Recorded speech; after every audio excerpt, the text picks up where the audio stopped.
Nope,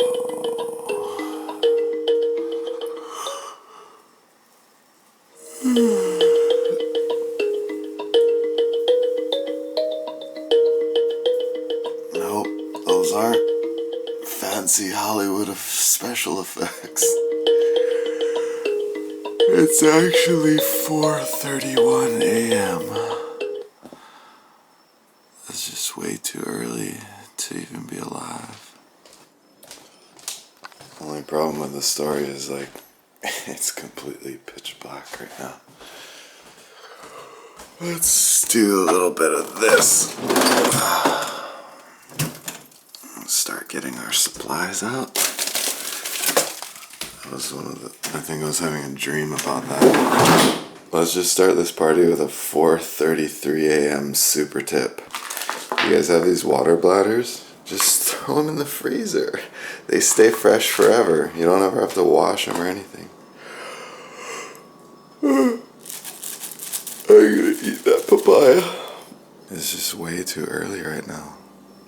My brain actually doesn't start working for another like 4.5 hours.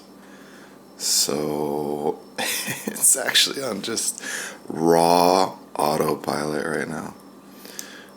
Anyways, I'm not much of a breakfast person, but I figured before this adventure starts, it'd probably be a good idea to eat this papaya. Alright, before any adventure starts, you gotta make sure you got your stuff. I'm actually leaving the island today for this adventure. So we've got our helmet, we've got our GoPro, we've got our memory card in there, battery's charged, that's all good. We've got an extra battery, that's all good. The camera I'm using right now, 2 extra batteries because it's a power hungry monster. iPad's actually coming, even though I don't really want to bring it, but like I said, I think I lost my phone. I have to stop at this place on the way down. I don't know if they're even going to be open to see it. Anyway, with the never mind. Hat, cam, that's, you know, that's that. That's ready to go. I'm bringing my Nikon, just because the photo opportunities down there might be really, really pretty. Camera bag for the Nikon, extra battery for the Nikon. That's actually a microphone for it. Gloves, 2 pairs. I'm bringing these standard ones. I'm also going to bring these fingerless ones that I hacked for my mountain bike, but they're coming because I might not be able to operate the camera without them, or with these. Eye drops, this paste putty stuff. I don't even know why I'm bringing that. Extra contacts, probably the most important thing in here. Boots. I'm bringing a little rain poncho. It's prone to raining there. Water bladder. I've forgotten this before, so I'll usually like leave it out or immediately put it in the backpack. And then an extra backpack. And yeah, I think that's about it. I'm trying to keep it as light as possible. Okay, I think the first thing on our list of things to do immediately is get a cup of coffee somewhere. So let's go get a nice, I'm thinking a nice little iced coffee. Maybe a hot coffee. Hot see, brain still not working. Right now we're on a road called Dairy Road. And we're gonna go grab a coffee if they're open. I think they're open. At Akamai Coffee. It's in the corner of the Home Depot parking lot here in Kahului.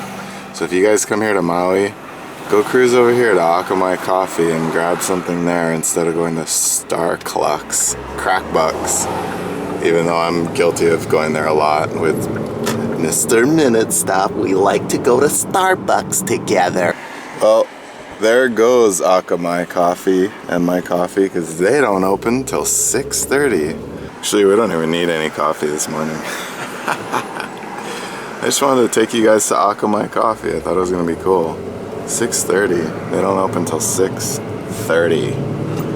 But you guys go to Maui, there they are right there. See them? Zoom action right there. Alright, ladies and gentlemen, we are on the side of the island that we need to be. Let's grab a helmet, backpack, second backpack. We're out of here. Can you guys hear how like absolutely quiet it is? It's like a ghost town right now. In a few hours this place will be such a bustling little busy tourist destination. Oh, you guys want to see the plumeria flower? Take a whiff of that. Usually when you come to Hawaii or Maui, for that matter, the first thing you're gonna do is get laid. When you get laid, it's gonna be with the plumeria flower. I think this is me right here. I think this is us, but I don't see Ed Lova anywhere. Oh, is this us? Oh, maybe we're on something else. I thought our boat was called the Expedition. Still a good looking boat either. However you cut it, it's still a good looking boat. There he is. Ed Lova. Good morning, sweet cheeks. Boy ball. Wait, we got tickets ready? It's all... Last name, boy ball. Mine. R. Do you have a reservation? Yes, sir. Travel time is. Does this place have a bathroom? I gotta pee like a racehorse. Okay, I'll be right back. Welcome to the smallest bathroom in the world. There's the door. There's the... God, can't fit in here. Kalani. Yo. What's going on, dude? Nice to see you. Gosh, I just made it. Like, I just I was freaking... waiting for you over there, and I was like, dude, this guy's not gonna come. You should see where I parked. We have a base yard just right there. Oh, you're by the banyan tree? No, like kind of like if you go up that road, and then there's a Harley Davidson rental. Yeah. Parking lot. Right. Base yard right there. We park all our equipment. Oh, I just parked like... I'm good. I'm like on a little side street. Look at that. Oh my gosh. Alright, ladies and gentlemen. It's about 6:30 a.m. The sun hasn't even really come up yet. But it's looking like it's gonna be a pretty nice day. There it is, baby. It's only about a 30-minute ride to Lanai, so we should be there in no time. That's our ride, the red Jeep. Ed Lova, baby. This episode is brought to you by Ed Lova, sponsoring. Just blasting it out of the park. That was such childhood excitement right there. All right. Like a little kid right now. A busy little early morning ferry. Yes, it is. Thank you, sir. Thank you. Catch you on the flip side. See you after the ride. See you in the... We'll see you when we see you. We don't really ever want to see you again because you actually had a bad attitude, but we're not going to talk about that right now. Homies. Oh yeah, about 7:30 a.m. following Mr. Ed Lova to our ride, our chaperone chauffeur. It's here, baby. Gosh, it's like totally silent here right now. I mean, as far as the weather is concerned. Nice. One more time. John, Kalani. Hey John, how's it going? Nice to meet you. Hope you don't mind being on camera. The man with the master plan, the man with the machines. Wait, hold on a second. John, you were saying that we might run into some like wildlife up here? What? Mouflon, man. ram, like sheep ram, you know? Right here. Nice. So we're gonna be looking out, ladies and gentlemen, today for some mouflon. Mouflon or mouflong? Mouflon. Mouflon? I believe it's mouflon. That sounds like Filipino or something. What is that? Muflon. I believe they were wrongly introduced by the Indians. Ah. East Asians. Well, in that case, we're hunting mouflon today. Tell you. Are they aggressive? Like, No, they're scared. They're running for their lives. All right, ladies and gentlemen, I was just talking to John about the riding freedom on Maui versus Lanai, and he was saying that it's just an open realm here. Like, there's no, you guys don't have no Department of Land and Natural Resources chasing you down. And a sign that says stay on the Jeep trails. They don't want you going off of the off-road trails because you can get into these realms of like you're in Moab. 92 octane in the 2012. What are they? 2012 Honda 500 Formans. Ooh, that just sounds fun. Just the way you said it. 40 the engine's like, yeah, I gotta get screaming. 50 it's like, all right. 60 it's not. It's like not good. 60 it's like that's okay. Please don't. Yeah. It's like, all right, okay, I'll take you there. 50 is like, whoa. You oh no. 50? Yeah, on a quad. Yeah, on a quad, that's. There's steer. That's the thing. It's your reaction time. Yeah, we can go 50. You're not going to avoid deer that's just T-boning you. It's just like, I hear machines warming up. Ed Lova. I hear machines warming up.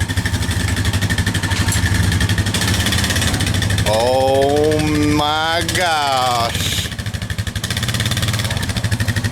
2012 Foreman 500s, baby. Is that you right there, Ed Lova? yeah, I'm on that one. This is you right here? Man, this thing's gonna be doing good today. This is all you all day long. That's what I'm riding. Okay, whoa, the brain needs to readjust here. Okay, left foot, no clutch.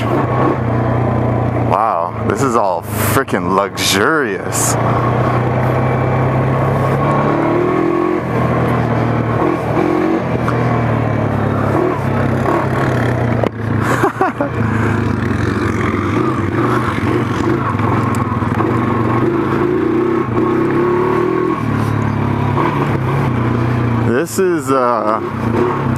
This is a totally different world right now. The brain is wanting to shift to the left foot. Okay, gotta retrain the brain here. Oh my gosh, these things are so torquey. Oh, good morning. Finally on the machines. 2012. Oh my gosh, I forgot. Honda. Shoot, I forgot the model name. But these things are freaking beastly machines. Oh my gosh, I'm in 5th gear right now doing 45 miles an hour. Freaking gnarly. On the island of Lanai, Maui's neighboring island. And Mr. Ed Lova's friend John, he runs a business. He rents Jeeps as well as quads. Oh crap, where did Mr. Ed Lova? Oh, he's way the hell up there. He rents these Jeeps and these quads. And he totally stoked us today. So thank you, John, if you're watching this. Thank you very much. Appreciate it. So something that people have asked, but I've never really talked about, is why accidental broadcast? Why did you name the channel that? Why? What made you think of it? Well, there's a story behind it. I'm going to tell you that story right now. Let's just talk about dreams. Everybody has dreams, right? You know, like, what are your dreams? Everybody has some sort of like deep-seated, amazing dream. I don't know, maybe you haven't realized it yet, but everybody's got one. And one of mine is to make a film. Like, I don't know if I'd want to get into directing and making films back to back and really, like, you know, fully immerse myself in it, but I do want to make one film. I want to make just one. And for the most part, I've written it already, and it's called, holy crap, it's not called Holy Crap, that would be silly. It's called Jungle Boys, and it's basically based on my life here growing up on Maui. And how it was kind of hard for me growing up. I mean, I know you guys see me, and I'm like, right now I'm on a motorcycle, and I'm always talking about cameras and crap, but growing up was really hard. Like, I grew up in poverty, like absolute poverty. My mom was, she's one of 6 kids, and my dad took off when I was, a year old, and for the most part, it was just me and my mom throughout my life. And she tried to do the best she could, but obviously it's not easy being a single parent, a single mother, at all. Just having my own son, even half the week, I see how difficult it is to have a child and provide for the family and still do all that stuff. Anyways, long story short, it was an interesting life experience from my point of view, because here I am growing up on Maui, one of the most beautiful, sought-after places on the planet Earth to visit, and I'm hold on, I'll continue the story in a second. So it was pretty tricky growing up, as far as like seeing all these tourists constantly coming to Maui, in and out, in and out, in and out, just completely elated. Everybody's just psyched. This might be the one time in their lives that the entire family gets to visit Hawaii. And I developed a kind of a polarized outlook towards people in my teens. As a kid, it was just amazing. I was like, who cares? I didn't know what my mom being broke was. I just knew that I had to eat a lot of Spam, rice, and pork and beans. And wait, Ed Lova went the other way. That's awesome. I gotta turn this party around here. But yeah, as a teen, oh my gosh, this thing is such a mountain goat. Oh crap. Oh my gosh. As a teen, I started to really develop a negative outlook towards Hawaii. So much so that I lost my perspective. I couldn't see this island at all. I was completely blind to the beauty. I just developed this island fever madness towards everybody. Gosh, why are you all so freaking happy? It doesn't make sense. Anyways, the life experience was pretty drama worthy, let's just say. There was a beginning, there was a middle, and sort of an end kind of idea to this story. So one of my ultimate dreams is to make a film, to make this movie someday, called Jungle Boys. We'll get into maybe the details later. Oh, clearance. But actually, I'll get back to you in a second here. Wait, did John just park at the top? I think he has to. I don't think his Jeep can go through this one. Okay, yeah, it's just, there are some little hairy spots there. All right, ladies and gentlemen, I'm gonna continue the story here in just a second. But what's the story? What's the story behind this? So this guy, he's an old man. He squatted here. You can see there's other huts. Yeah. And throughout his old age, he just kept adding to this place, and it's free to whoever wants to come.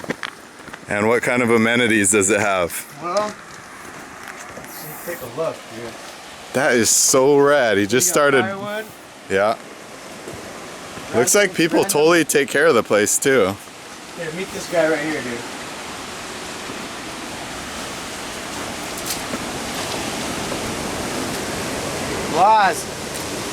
Las Garnin Manuel.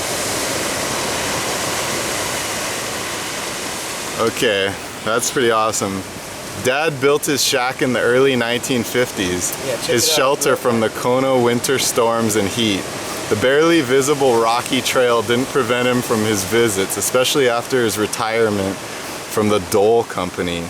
Not a swimmer, he mastered fishing and was known by his homemade fishing equipment and techniques which brought in a catch for his day's meal.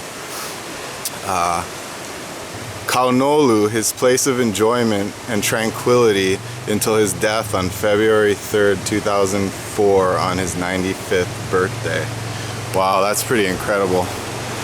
So that guy just, he just came down here and built this place without any permission or anything. It's like, I'm just gonna build a little shack. Let's go get a different angle of it. That's such a great story. Dude's just working at the Dole company. You guys know Dole, the pineapple company. I'm sure you've had their circular pineapple spears. Okay, first things first here. We'll just, I'll jump back into that story, but if we stop or something, I'm just gonna probably get sidetracked for a second, so just know that I'll get back to the story, okay? Thanks for your understanding. Look at this, he's got a sink here. Oh my gosh, does this work? No. I'm sure it's rigged somehow to work. But I guess the story is like, anybody can come here and just like use the place, camp out, fish, you know, have a nice shelter. Look at this. Wow. There's like all sorts of chairs. Look at it. Oh my gosh, that's crazy. I'm gonna read that. Okay. Oh, there's the guy. Look, that's the guy right there. That's awesome. Attention visitors, this shack was built in the early 1950s. Dad built it not just for himself, but for all to use. He spent many weekends, holidays, and after his retirement from the Dole company here at the shack. He kept it clean and maintained it up until his death. His old age never kept him away. He loved Kaunolu and respected the land. Dad is now gone and his shack is still here. It's for everyone to use. Let's continue his tradition. Kokua, help. By not removing or destroying anything from the shack and keeping it clean. Take your opala, trash, home. Take your extra assistance to maintain and preserve the Kaunolu shack for all fishermen, divers, and visitors to enjoy is welcome. That's so awesome. Kaunolu girl. So I want to make a film, one film, and are we second gear? Yeah. This thing is such a moose. And anyway, so yeah, I got a lot of it written. It's to me it's kind of dramatic, but I think a lot of people will see that a lot of it comes off as comedy. There's a lot of comedy, a lot of tragic comedy. This is a life experience, right? I'm sure you have like some pretty tragic things happen in your life. Well, seemingly tragic, and then you look back on them and you can almost just sort of laugh at yourself. So there's a lot of that type of humor in it, I guess you'd say, where it's like a kind of a drier, I don't know. Let's just leave it at that. It is what it is right now as far as its comedic value. But so I want to do it, and I was writing a lot, and I didn't have my WR yet. Oh my gosh, this is just like gnarl. I didn't have my WR yet, and in the film world, there's somebody called a location scout. Basically, before any film is made, they go out and they scout all the locations, and you know, the bigger the budget in the film, the more in depth it is. Like, they'll know where every single scene is going to be shot, right?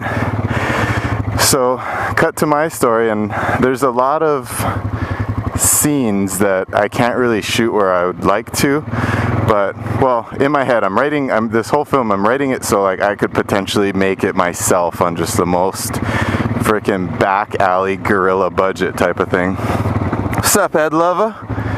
You ready to roll? So I'm kind of organizing it in my head to be like this guerrilla thing. Like, if nobody wants to help me make it, I'll just make it myself. And just, if it's a huge loss in the end, so what? It's just a dream that I have. I'd really like to make this film. Okay, so, gosh, get back to the story, Kalani. Jeez. What's the matter with you, buddy? sometimes I can tell a good story, and then other times I'm just all chop, chop, chop, just chopping this thing into pieces. So anyhow, I'm wanting to do my own light level location scouting, and basically that's where the WR came into play.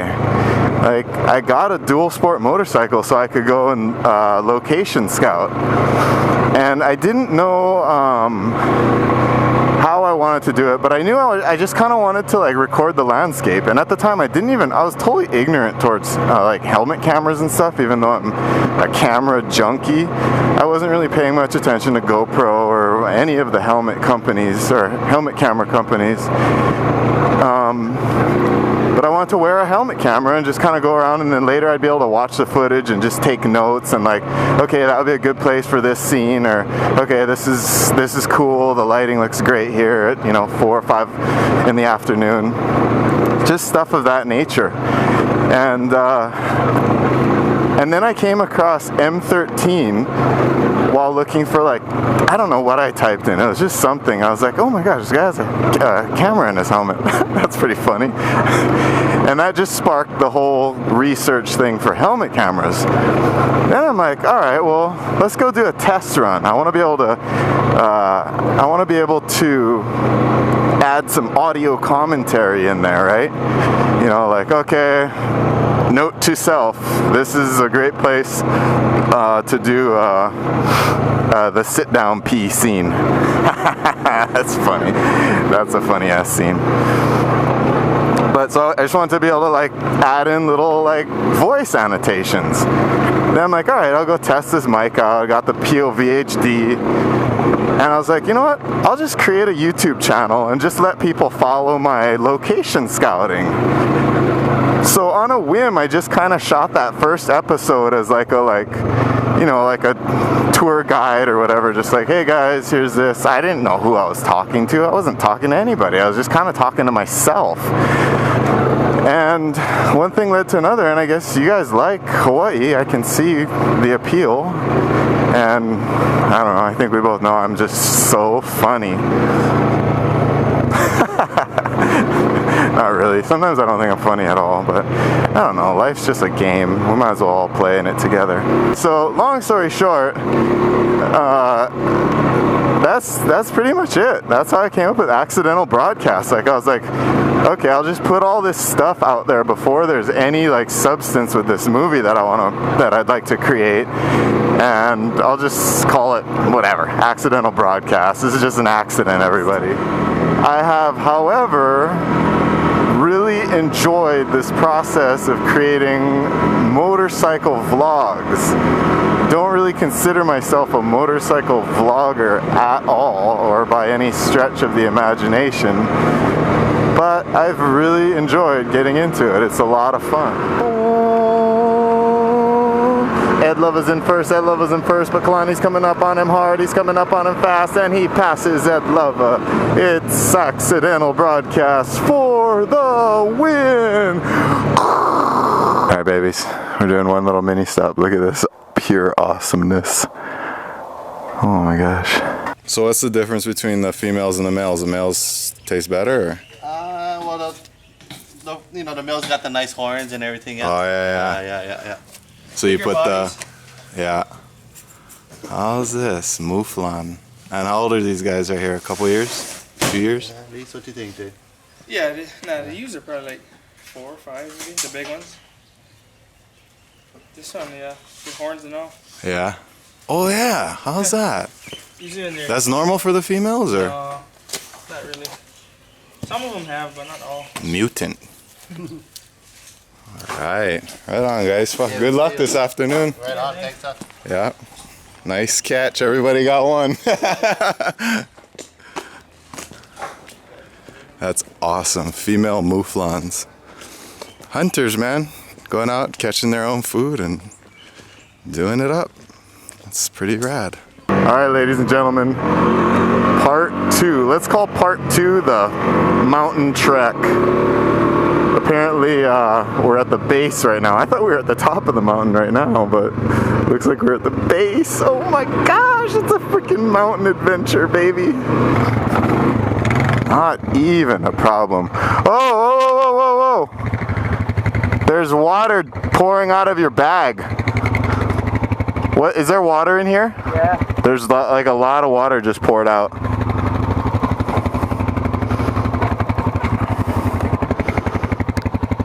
Like a waterfall kind of level of water. Oh, boy. Oh. Is that drinking? Yeah. We could always make a pit stop in town. I got enough in my bag. Uh-oh. Mr. Ed Lova just lost water supply. I might have to leave him here for dead.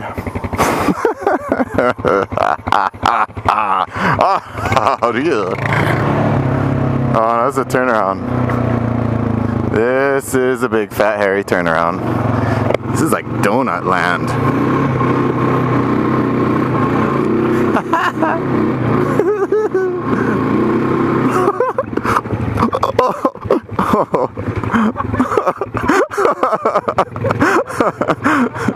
Oh, that was on 2 wheels. These things are so stupidly torquey, it's not even funny. Just like pure torque. Like you can just like start out in 4th gear, no problem at all. Like here's an example. Well, this is 4th. This is a little laggy, but look, 3rd gear. This thing is just a muscle house. Such a meathead of a Honda. I love it. I wish these were more practical on like Maui, but whatever, it's all good. This is a perfect island to do something like this. Catch a ferry over. Look, that's pretty cool. Okay, this is something I've never done. I mean, this whole experience right here is pretty awesome. You've got Lahaina, which is on Maui, the west side of Maui, and you can catch a ferry round trip for $50. I don't know what John rents these for like just the day, but 24 hours you can rent it for like $100, I think he said, if you're a Kama'aina, which means like a local resident. Gosh, that's pretty freaking awesome. Like such a fun weekend type of thing. You know, relatively low cost fun. You figure like, gosh, nowadays you go to the movies, you know, it's like $15 a person. So instead you can just leave just leave your whole family at home and come to Lanai for a quad adventure. Holy smokes. Hey Ed, let's put the quads like right up here and I'll take a picture of them. What was I saying? Oh yeah, super freaking misty, or super dry terrain, and 15 minutes later we're literally in this like wetland craziness. He's going 4-wheel drive. You don't need no 4-wheel drive here. You gotta have a good line, baby. It's all about the line. Oh my gosh, look at Ed Lova. Okay, maybe you do need 4-wheel drive. Okay, 4. This is all kinds of ugly.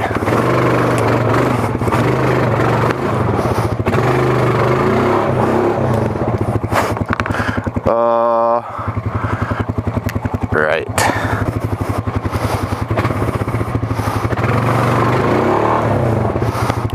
Hold on.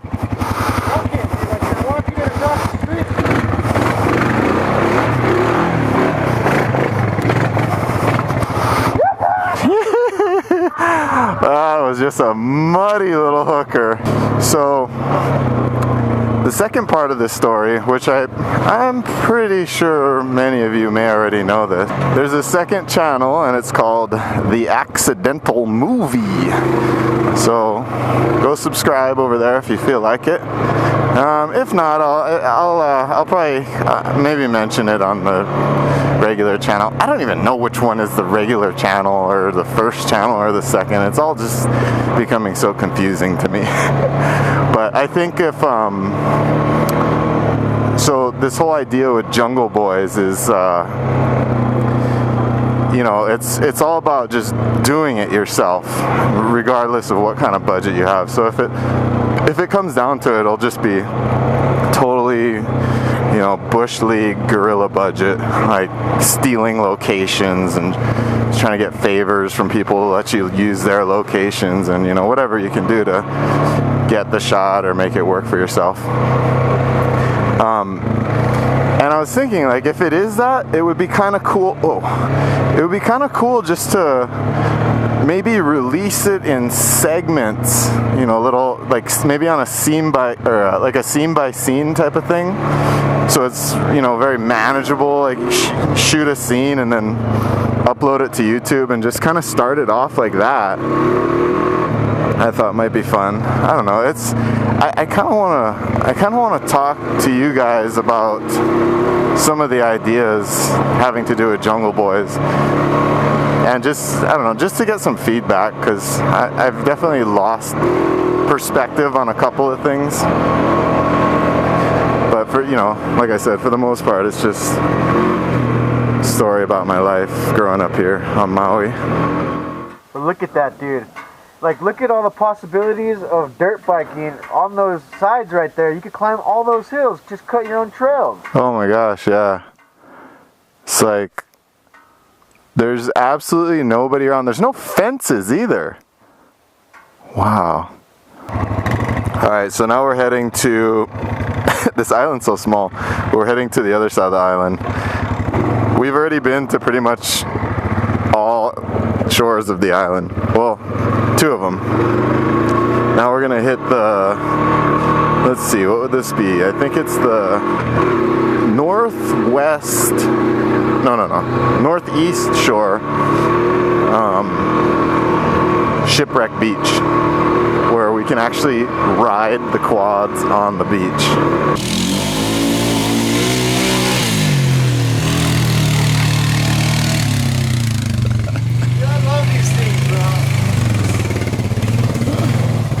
Oh, nice. I'm in heaven. I know, these things are rad. There's probably like some weird microbes, maybe.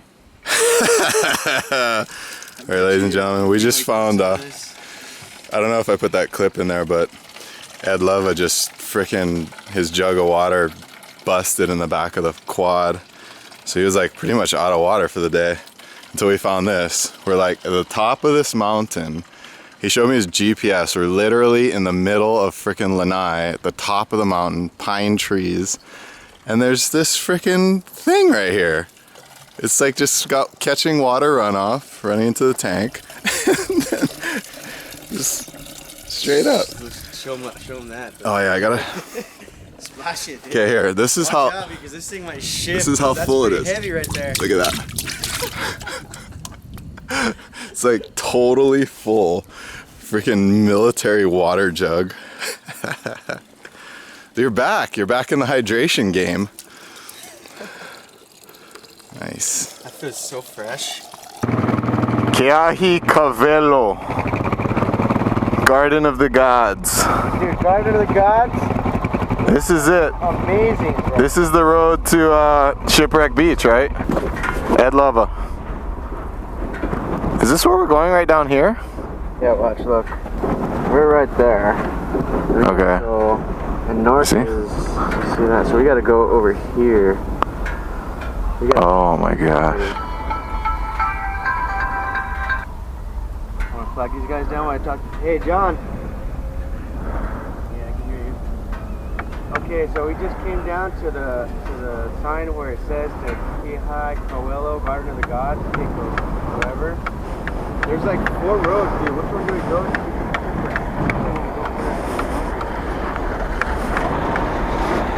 Hi, I'm done hanging out with him. I want to come with you guys. Do you guys know which road we need to take to get to the smaller shipwreck? Here. There's a road over there that instead of coming this way to come here, Right. go like straight. But smaller shipwrecks. Oh, there's like 2 shipwrecks down there, right? We only know of like the big. The main. Which one's that? That's the one that's further east, right? You're like, oh, okay, cool. Where does this one go? We're going to the Garden of the Gods. That's where I want to go.